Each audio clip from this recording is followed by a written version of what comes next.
Hey, this is Josh with Cultural Catholic coming at you with a Friday video, and like Wednesday, there is just one story, and it is the biggest story, I think, right now in the domestic sphere, and that is the release of the Nunes Memo. What this memo is trying to do is cast doubt on the Russia investigation, on the collusion between Russia and Trump.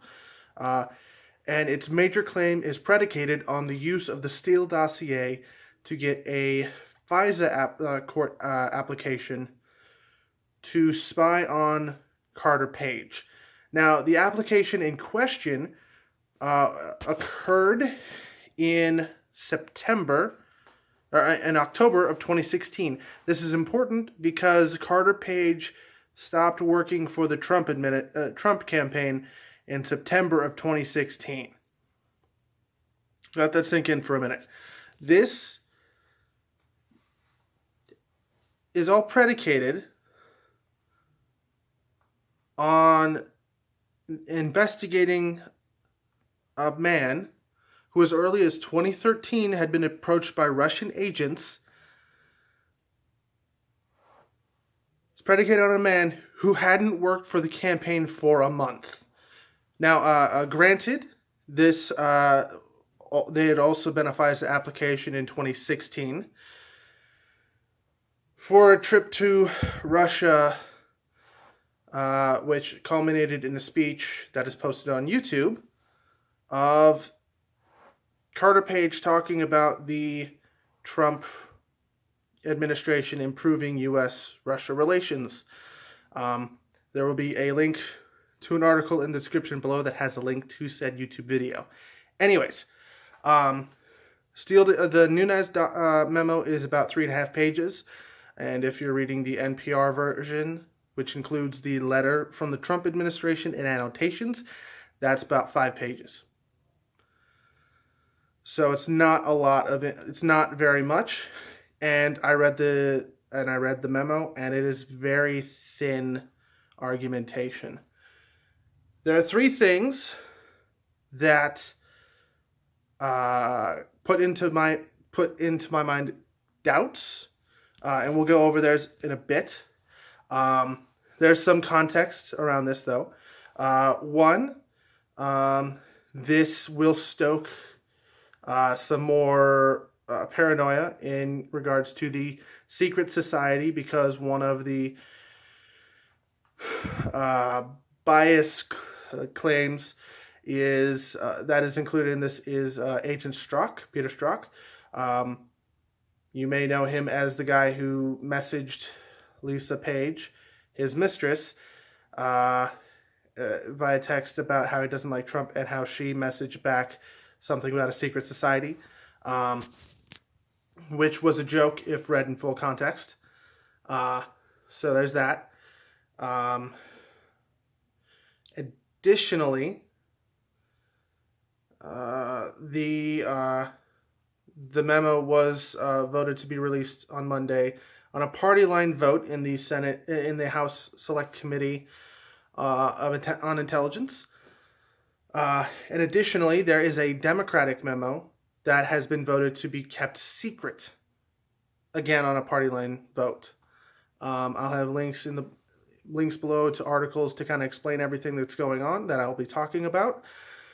So let's jump into the 3 glaring issues that I see with the three glaring issues, because the other thing is tangential and connected to one of the 3. 3 glaring issues that put into my mind doubt on the validity of the Nunes dossier. Doubt number 1 comes from the fact that they're using FISA applications in regards to the Steele and including the Steele dossier in it. FISA applications are secret, and until we have the applications themselves before us, we cannot confirm or deny the validity of the Nunes memo. FISA applications typically are at least 30 pages, if not more pages long. And on top of that, for FISA applications in regards to American citizens, they need to be renewed every 90 days or 3 months. That has happened for Carter Page. Again, this is a man who was approached back in 2013 by Russian agents and who seems to be very close to Russian interests. Additionally, as you will see on the Daily Show's Twitter page, this is a man who has the world's easiest tell, and I don't trust the guy. And the Steele dossier, the relevant parts that include Carter Page, total a page. So unless they were able to extrapolate from that 29 more pages at least, I highly doubt that. Additionally, the 90-day renewal is to prove that there is merit to the surveillance. And if it was renewed 3 times, that means that there is merit to what is going on with the Carter Page surveillance. Issue number 2 that leads to doubt. One of the claims is that Andrew McCabe, who's now retiring, said in a hearing that there are issues with the FISA application, or something along those lines. That was in a classified testimony that has not been released to the public, and thus we can't confirm or deny the validity of the claims. The Democratic memo posits that it is not the case and that it is inaccurate. Again, we can't confirm or deny because the McCabe testimony is classified. It has not been released to the public. It was in a closed hearing on the House Committee on Intelligence. And then the final nail in the coffin is that the entire point of the entire point of the memo is to put at least into question the validity of the Russia investigation.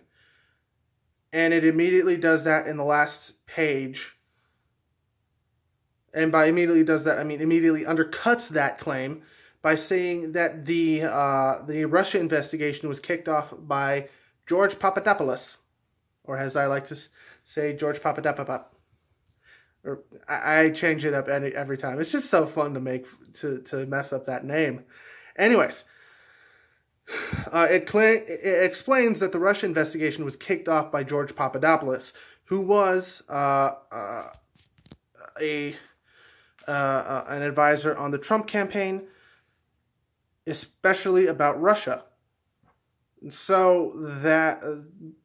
And he actually has been indicted and charged with a crime of lying to the FBI under oath.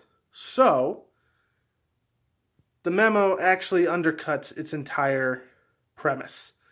Now, what also undercuts this premise is Nunes was on the transition team for Trump as he went from president-elect to president, and he actually had to recuse himself from the House investigation on Trump-Russia collusion. So this isn't exactly independent or very trustworthy source. So, my concern is that some will take this at face value, and Rosenstein, who's the only one who can fire Mueller, will be fired. He will be replaced, and Mueller will get fired. And that is concerning because that shows that while the Republicans claim to care about the rule of law, they don't actually care about it. Because, as they've said for years, if you have nothing to hide, you don't have anything to worry about with an investigation by law enforcement. And by doing everything that they're doing, they got something to hide. I think, like Cenk Uygur of the Young Turks, that it's money laundering. at the very least. Although that is as far as I don't think it's anything bigger than money laundering. This is concerning, and I, as someone who has studied European history very closely, am concerned that we're following a very industrious country's path towards authoritarianism. You can fill in the blank as to what country I'm talking about, because they kind of had a guy who liked a mustache like this. So yeah, I am concerned. You should be concerned. Your grandmother should be concerned. Some random guy you met on the street last week should be concerned. This is, as a lot of people have been saying, how democracy dies, by bringing to question certain institutions in democracies, such as an independent investigative body. So, if your congressman is retiring at the end of the term, you should call them and say, hey, impeach the president. Today, tomorrow, the next day, next week, next month, up until the time when they can't do anything, which would be January of next year. So, and if your congressman or congresswoman or congressperson, however you want to say it, is a Democrat, do the same damn thing. We can't let this happen. We can't let our democracy be undermined by a man who can't understand the difference between a president and a dictator. Sorry to get so crazy at the end. Anyways, so this is Joshua with Cultural Catholic signing off.